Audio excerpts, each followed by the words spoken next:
नमस्कार दोस्तों, आज के इस वीडियो में बिहार में जितने भी जिले हैं सभी जिले के कोर्ट में आपका ग्रुप डी की वैकेंसी निकल के आई है, जिसे हम परिचारी भी कहते हैं।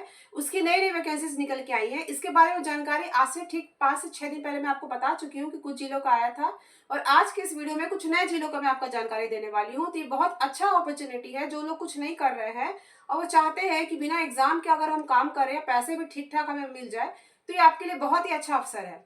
मैं अपनी राय से कहूँ तो आपको ये फॉर्म जरूर भरना चाहिए, क्योंकि एक तो आपको इसमें एक भी रुपया नहीं लग रहा है भरने का। तो आप इस फॉर्म को भर दीजिए। आपका छोटा सा इंटरव्यू लिया जाएगा, उस बेसिस पे आपका सिलेक्शन यहाँ पे हो जाएगा। और बहुत सारे लोग तो ऐसी वैकेंसीज को इसलिए भी नहीं ध्यान देते कि बहुत कम वैकेंसीज है, लेकिन ऐसा नहीं है। अगर आप पूरा बिहार को मिला के देखेंगे तो अच्छी खासी वैकेंसीज इसमें निकल के आई है।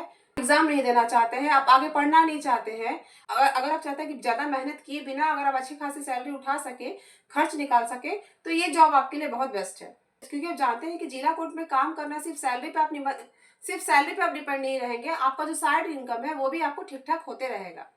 तो आज के इस वीडियो में आप पूरा जानकारी देने वाली हूँ कि आप एज क्या चाहिए, आपको सैलरी क्या मिल जाएगा, आपका अप्लाई डेट क्या रहने वाला है, और किस किस जिले में ये वैकेंसीज आया हुआ है। तो वीडियो को लास्ट तक जरूर देखिएगा, और वीडियो को जानकारी थोड़ा भी अच्छा लगे तो लाइक जरूर कर दीजिएगा। और अगर आप ये वीडियो देख रहे हैं लेकिन चैनल को सब्सक्राइब करके नहीं रखे हैं तो प्लीज कर लीजिए, क्योंकि मेरे चैनल पे ऐसे बिहार में आई हर एक नौकरी की जानकारी समय समय पे आपको दी जाती है। जैसा कि मैंने आपको बताया कि ये जो वैकेंसी है, आपका बिहार में जितना भी जिला कोर्ट है, हर जिले में कोर्ट कचहरी होता है, तो उस कोर्ट में आपका ग्रुप डी का वैकेंसी आया है, जिसके लिए आपको 10th पास होना जरूरी है। ठीक है, अगर आप 10वीं पास है तो आप इस पोस्ट के लिए अप्लाई कर सकते हैं। इसमें एज आपका 18 से 37 मांगा गया है जनरल वालों के लिए, और ओबीसी और अगर ओबीसी और एससी एसटी है तो उसमें आपको 3 साल और 5 साल का छूट मिल जाता है। जैसा कि आपको पता है कि बिहार में हर वैकेंसी का यही रूल है कि आपको 3 साल 5 साल का छूट मिल जाएगा। सैलरी इसमें आपको 13,000 दिया जाएगा। ठीक है, तो ये आपको तो सैलरी मिलेगा, लेकिन साइड इनकम होगा वो अलग से हो जाएगा आपको। उसके बाद अप्लाई डेट, तो हर जिले का अलग अलग अप्लाई डेट आया है। आपको जिले वाइज इसमें अप्लाई करना है। आप जिस जिले से भी हैं तो आप वहां पे अप्लाई कर सकते हैं। तो अप्लाई डेट किसी का 15 सितंबर है, तो किसी का 28 सितंबर है, तो किसी का 30 सितंबर है। इस तरीके से ये आपका आया हुआ है। तो हम बात करते हैं कि किस किस जिले में ये वैकेंसी आ चुका है। तो आपका नालंदा में आ चुका है। अगर आप कोई भी डिस्ट्रिक्ट से हैं, आप ये वीडियो देख रहे हैं, तो देर मत कीजिएगा, तुरंत अप्लाई जरूर कर दीजिएगा। ठीक है, तो आपका नालंदा में आ गया है, कैमूर में आ गया है, मुजफ्फरपुर में आया है, अररिया, गया, पटना, औरंगाबाद, किशनगंज, पूर्वी चंपारण, रोहतास। इन सारे जिलों का जानकारी तो पहले दे चुकी हूँ, लेकिन आज के इस वीडियो में एक नए जिले का बता रही हूँ, वो है आपका सुपौल। ठीक है, तो सुपौल में आपका नया वैकेंसीज आया है इस जिला कोर्ट में। तो जो भी है, अगर आप देख रहे हैं तो आप प्लीज अप्लाई कर दीजिएगा। और अभी मैं आपको बताती हूँ कि आपको अप्लाई कैसे करना है, फॉर्म कैसे भरना है, कहाँ देना है, ये आपको कैसे पता चलेगा। तो जैसा कि आप देख पा रहे हैं कि मैं बिहार के डिस्ट्रिक्ट वेबसाइट पे हूँ, लेकिन कुछ नोटिस जो है आपके इस साइट पे आ रहे हैं, और कुछ जो नोटिस है वो आपके बिहार के जिला साइट पे आ रहे हैं। तो बहुत बारीकी से इसको ढूंढना पड़ता है, तब जाके कुछ जानकारी जुटा के आपको बताया जाता है। तो अभी जैसा कि आप देख पा रहे हैं कि मैं सुपौल जिला में हूँ। सुपौल जिला से मैं ये आपको लाइव अभी नोटिस निकाल के दिखा देती हूँ कि कहाँ पे नोटिस आया हुआ है और इस नोटिस में क्या क्या जानकारी दिया हुआ है। तो जैसा सुपौल है वैसे ही बाकी जितने भी अभी जिले मैंने अभी आपको वीडियो के आगे में बताया, उस सभी जिलों का ऐसी नोटिस आया हुआ है। और इसी प्रकार से जैसे सुपौल का मैं आपको बताऊंगी, उसी प्रकार से आपको अपने ज़िले का भरना है। हर ज़िले के नोटिस में जगह, डेट सब कुछ बताया हुआ है कि आपको कब तक ये फॉर्म भरना है, कहाँ भरना है और किस प्रकार से भरना है। तो जैसा कि आप देख पा रहे हैं कि ये है नोटिस। ठीक है, तो ये नोटिस आपका यही निकल के आया है।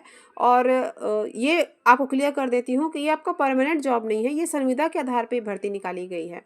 आपको पता है कि बिहार में बहुत सारी ऐसे नौकरियाँ जो संविदा के आधार पे हमेशा टाइम टू टाइम निकाली जाती हैं। तो यहाँ जूम करके भी दिखा देती हूँ। यहाँ लिखा हुआ है कि संविदा के आधार पर भर्ती प्रक्रिया।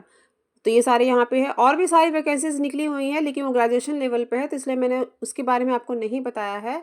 यहाँ पे मैं सिर्फ आपका परिचारी के बारे में बता रही हूँ। तो जिसमें आपका ऑफिस असिस्टेंट या क्लर्क है, तो उसमें देखिए ग्रेजुएशन चाहिए।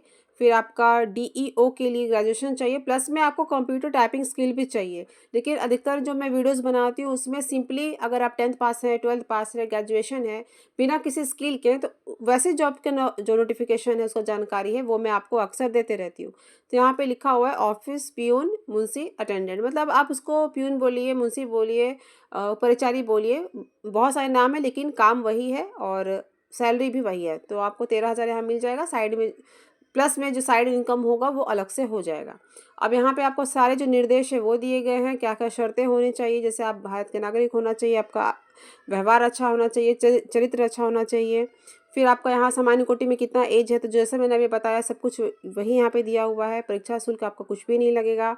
तो ये सारी जानकारी आपको दिया हुआ है। और उसके बाद आपको कैसे फॉर्म भरना है, अभी फॉर्म दिखाने वाली हूँ, और कहाँ भर के देना है वो भी आपको दिखा देती हूँ।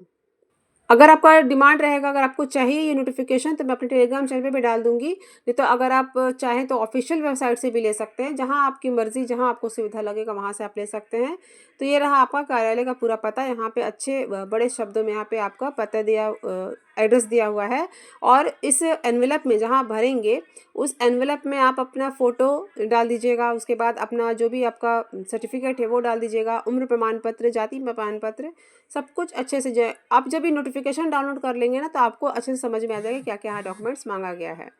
तो ये रहा फॉर्म इस तरीके का है, बहुत सिंपल है, कुछ ज़्यादा इसमें हार्ड नहीं है, कोई भी इसे भर सकता है। लेकिन फिर बता देती हूँ कि किस पद के लिए आप भरें। सबसे पहले पद का नाम, उसके बाद अपना नाम हिंदी में, इंग्लिश में, फिर फ़ोटो, फिर पिता पति का नाम, जन्म तिथि, दिनांक।